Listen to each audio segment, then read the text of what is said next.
I am curious, and why I was particularly struck in your involvement with the Iranian hostage situation back in 1981.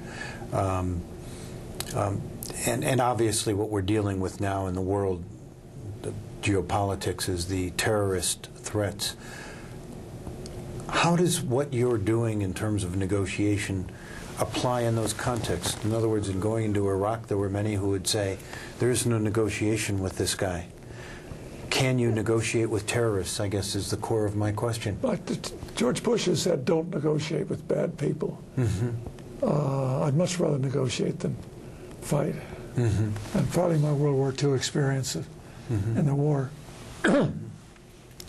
And partly the feeling that you really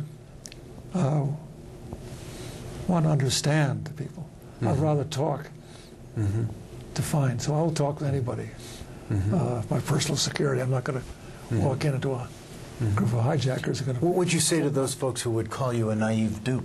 Who would say, you can't take somebody like Osama bin Laden and sit down and talk with them? Well, maybe not, but there's somebody you can talk to. I'm not sure of Osama, but I would certainly want to listen to him.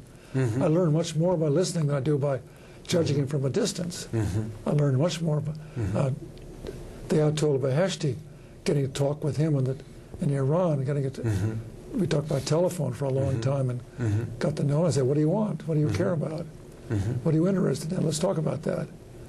And I had students over there introduce me to him, sort of, so he knew he was someone, although I was working for the United States, I was somewhat independent character, professor, I could do things.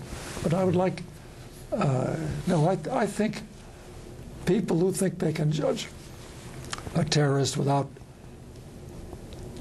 they know lump all terrorists together. These are human beings too. I want to get them, I want to listen to them. I want to find out what made them so angry. What are they doing? Why are they? And to those that would say, but you give them, by even being willing to listen, you give them credibility or give them some position. I learn more than is worth it. I learn a lot about what they care about. And frequently they got a lot of legitimate grievances. And they may package them up in political extreme terms. But they're not going to win a war.